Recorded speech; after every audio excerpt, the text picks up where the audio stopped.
सरकार साफ़ भी करवाती है, लेकिन फिर भी लोग गंदा करके चले जाते हैं। ये जब तक अपना सोच नहीं बदलिएगा तब तक होगा। मतलब एक छोटा सा भी अगर एफ़र्ट दिया जाए सोसाइटी के लिए, तो एक ह्यूज लेवल पे चेंज आ सकता है। जी सर, समाज के लिए जो काम रहेगा वो दिल से और आत्मा से संपूर्ण रखे, क्योंकि हम लोग चाहते हैं कि गंगा की अविरलता बनी रहे। तो ये लोग हमारे ही बीच में से हैं और हम भी इसी सोसाइटी के इंसान हैं। हमारे ही बीच से अगर कचरा जन्म रहा है तो सफाई करने की जिम्मेवारी भी हमारी ही बनती है। गंगा नदी के पास जब हम अक्सर जाते हैं तो गंगा की विशालतम खूबसूरती देख मन तो खुश हो जाता है, लेकिन घाट के पास गंदगी देख मन औछल भी हो जाता है।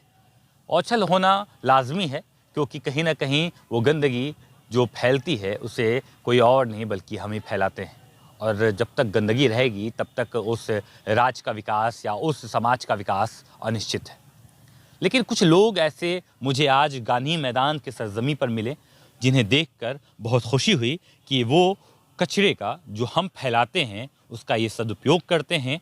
सिर्फ सदुपयोग ही नहीं करते बल्कि एक खूबसूरत ढांचे में डालकर उसे ज़माने को ये दिखाते हैं कि कचरा सिर्फ कचरा नहीं होता। अगर कचरे की बात शुद्ध रूप से की जाए तो वो मानव का हृदय होता है।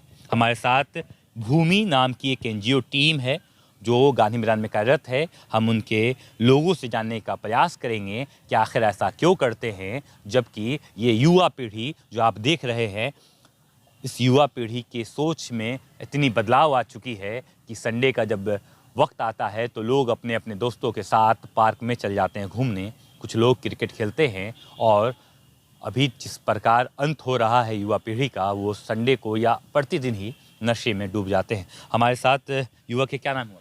हर्ष प्रकाश। हर्ष भाई, क्या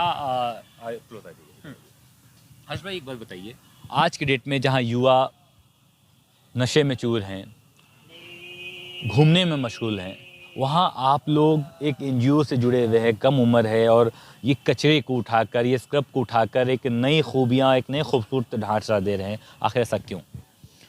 देखिए, बात तो आपने जो सही कहा कि आज की जो यूथ है वो एक अलग ही रास्ते पे बहकी हुई है, और हमारी जो यूथ है जो भूमि एनजीओ से जुड़े हुए हैं, हम लोग एक मुहिम है कि इस संसार को, इस दुनिया को और हरा भरा बनाया जा सके, और साफ़ सुथरा किया जा सके, और अपना मदद किया जा सके समाज के उत्थान के लिए।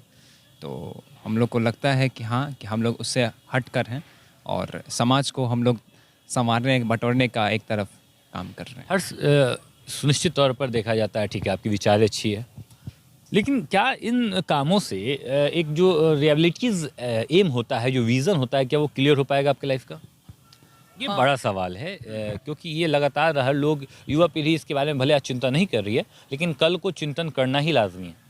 बेशक ये जो आपने कहा है, इसका अगर हम एक बिज़नेस के रूप से भी देखें, ये बिज़नेस बहुत बड़ी बात हो गई है, तो अपने नियंत्रण रूप से हम देख रहे हैं। जैसे कि हम लोग ने गंगा घाट से ये सब मटका, घैला और जो छोटे छोटे दिया होते हैं वो जमा किया है, और इसको हम लोग पेंट करके इसको हम लोग प्रदर्शनी में, एग्जीबिशन में लगा सकते हैं। तो कहीं ना कहीं एक व्यवसाय का भी ज़रिया बन सकता है आगे आने में।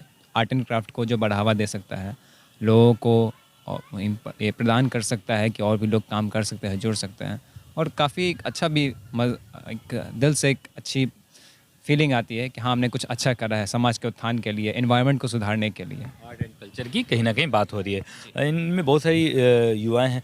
कितनी टीम काम कर रही है ये भूमि एनजीओ में, और क्या नाम हुआ आपका? हेलो, मेरा नाम साक्षी है, और भूमि एनजीओ में मतलब बहुत सारे प्रोग्राम्स चल रहे हैं, जिसमें से हम लोग सिविक वॉलंटियरिंग के लिए भी काम करते हैं और बच्चों को पढ़ाने के लिए भी काम करते हैं। तो हमारा 2 प्रोग्राम है बेसिकली, एक कैटलाइज है और एक इग्नाइट है। इग्नाइट में हम लोग अंडर प्रिविलेज्ड बच्चों को पढ़ाते हैं, और कैटलाइज में सारा सिविक वॉलंटियरिंग का काम होता है। सिविक वॉलंटियरिंग के अंदर हम लोग रिवर क्लीन अप ड्राइव्स, हम लोग ये जो रिवर क्लीन अप ड्राइव चल रहा है, इसका नाम अभी हम लोग अविरल गंगा रखे, क्योंकि हम लोग चाहते हैं कि गंगा की अविरलता बनी रहे। तो जब भी ये सब दृश्य आता है, जैसे छठ पूजा के बाद या फिर दिवाली के बाद, पूरा घाट जो है, जो सरकार साफ़ भी करवाती है, लेकिन फिर भी लोग गंदा करके चले जाते हैं। तो ये लोग हमारे ही बीच में से हैं और हम भी इसी सोसाइटी के इंसान हैं। तो हमारे ही बीच से अगर कचरा जन्म रहा है तो सफाई करने की ज़िम्मेवारी भी हमारी ही बनती है। कितना मुश्किल होता होगा जहाँ कुछ युवा एनजीओ से जुड़कर समाज को सुधारने की बात करते हैं, समाज हित में काम करते हैं, स्क्रब उठाकर उस स्क्रब को खूबसूरती ढांचा में डालते हैं।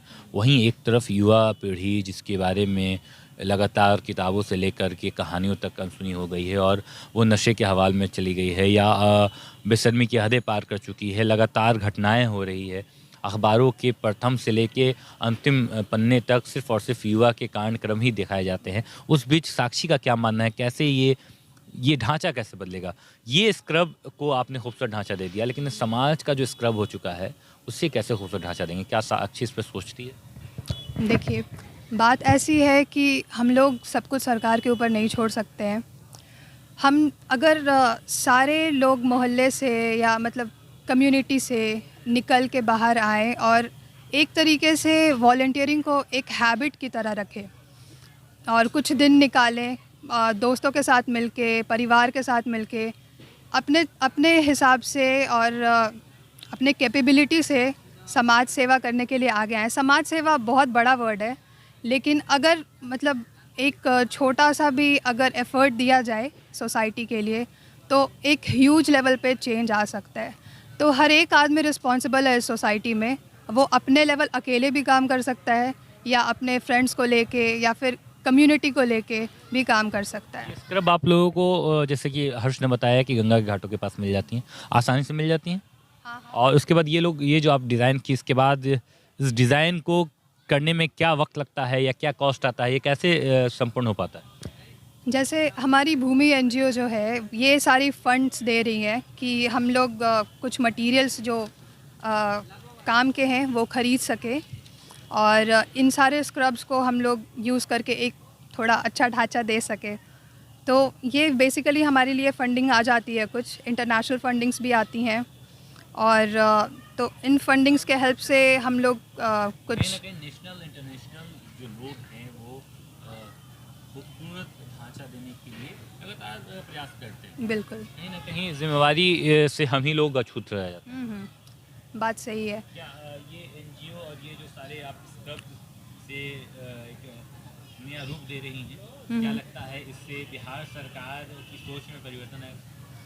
क्योंकि कहीं ना कहीं सरकार को भी छोड़ नहीं सकते, कहीं ना कहीं उनकी भी गलतियां जो है सामने नजर आ जाती हैं। जी बिल्कुल। ये भी ये समझ आएगा कि हाँ, एक भूमि नाम का एनजीओ है जिसमें साक्षी, हर्ष और उनके साथी लोग मिलकर समाज को ही सिर्फ नहीं बल्कि सरकार को भी ये बता रहे हैं कि देखिए सर, हम तो कचरे से खूबसूरत चीज़ों को पिरो करके निकाल रहे हैं, लेकिन आप तो खूबसूरती को ही गंद मचा रहे हैं। वही तो, ये जो गंद मची है इनमें से जो रीयूजेबल चीज़ें हैं वो मतलब कम्युनिटी की औरतें वगैरह जिन्हें मतलब आर्थिक रूप से परेशानी है, अगर वो लोग यही चीज़ कलेक्ट करके कुछ अपना आय लगा करके अगर मतलब इन सब चीज़ों में इन्वेस्ट करें और ख़ुद से काम शुरू करें तो इससे ये दुगना से तिगुना तक लाभ दे सकता है।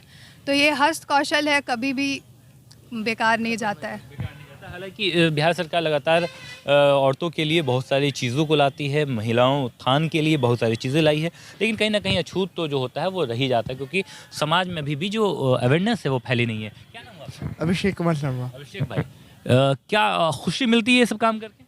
जी सर, समाज के लिए जो काम रहेगा वो दिल से और आत्मा संपूर्ण। ऐसा नहीं लगता अभिषेक जी कि हाँ सही मायने में यार संडे था, आज हम भी घर पे रहते, वीडियो गेम खेलते हैं, आराम से खुश रहते? सर अगर हम ऐसा सोचते तो हम यहाँ पे आते ही नहीं, लेकिन कुछ अलग भाव से आए हैं क्योंकि पढ़ाई लिखाई देखिए ज़रूरी है, लेकिन अपने अंदर जो प्रतिभा है उसको निखारना वो भी बहुत ज़रूरी है। पीछे एक भगवान की मूर्ति है। जी जी, ये हमने गंगा घाट से लाया था कि इनका भी मतलब इनको जो ये विद्या के लिए जी विद्या की विद्यादात्री माँ है। विद्यादात्री माँ है और इन्हें जब स्क्रब बना दिया जा रहा है, जी देखिए बात समझिए, अगर इन्हें जब स्क्रब बना दिया जा रहा है तो समाज की सोच क्या है और कितना हद तक है, आप समझ रहे हैं? ठीक है, प्रथा है, मुझे भी समझ में आता है प्रथा है, लेकिन आप उस प्रथा को आधा अछूत छोड़ करके वापस घर चल जाते हो, अमूमन कभी सोचते नहीं। क्या ये सही है? नहीं, मेरे ख्याल से तो बिल्कुल भी नहीं, क्योंकि समाज के लोगों को अब समझना होगा। क्योंकि देखिए यही चीज़ जो हमारे अंदर जो हीन भावना है कि वो बड़ा है, हम छोटा है, ये काम छोटा है, ये काम बड़ा है, तो हर एक कस्बे के लोग, हर एक समाज के लोग, हर एक वर्ग के लोगों का ये अधिकार है, पहला बनता है कि हमारे आसपास जितने भी चीज़ें हैं जो अनयूजुअल है उसको कैसे हम यूजुअल करें, कैसे हम उसको बनाएं, उसको मतलब देखें। और जैसे कि आज हमारे समाज में देख रहे हैं कि आज बिहार में सबसे ज़्यादा जातिवाद को जगह दी जा रही है। जातिवाद को बढ़ावा दिया जा रहा है। क्या आप इत्तेफाक रखते हैं अभिषेक की बात से? क्या सच हाँ। में जातिवाद को इसे बढ़ावा दिया जा रहा है? यस, और जातिवादी को कामकाज, दिया जा रहा समाज है। सेवा और ये सार्थक जो चीज़ें, ये सब चीज़ को भूल दिया गया। हाँ, इस सबको तो एकदम पूरा घोल दिया गया है। क्या नाम हुआ आपका? चंदन कुमार नाम हुआ। चंदन जी, ऐसा क्यों हो रहा है और कब तक होगा? ये जब तक अपना सोच नहीं बदलिएगा तब तक होगा जातिवाद का। पहले सोच बदलिए फिर अपना जातिवाद बदल जाएगा। नहीं, वो कुछ नहीं होती है। पहले तो इंसान हुआ, वो तो जात नहीं हुआ। ये जो जातिवाद पे जो वोट बैंक वो लोग लेते हैं, ब्राह्मण भूमिहार, ये जितने भी, इसको सर खत्म करना होगा और एक ही वोट करना होगा बिहार को डेवलप पूरी तरीके। जैसे हमारे एंशिएंट टाइम में नालंदा विश्वविद्यालय था, हम उसको रीएस्टेब्लिश कर सकते हैं। मतलब एस्टेब्लिश की बात नहीं होती है, नए नए चीज़ें बात चीज वही व्यापक मोड़ पे, जैसे कि सर देखिए कोई भी चीज़ कभी ख़त्म नहीं होता, हम ख़त्म कर देते हैं जी। अभिषेक जी, चंदन जी, हर्ष और साक्षी ने ये जो मुहिम चला रखा है भूमि, हालांकि ये प्रोजेक्ट कहीं और से आ रहा है, लेकिन इस प्रोजेक्ट का जो अंतिम रूपरेखा है बिहार में वो ये मिलकर चारों दे रहे हैं, लगातार प्रयास कर रहे हैं, लगातार एक से एक बढ़कर काम करना चाहते हैं, बिहार को और समाज को एक अच्छी राह पर लाने की प्रयासरत में ये लगे हैं। हालांकि इनका एक मानना ये भी है कि कहीं ना कहीं ये जिम्मेवार समाज की जो दुर्दशा है उसके लिए हम खुद हैं।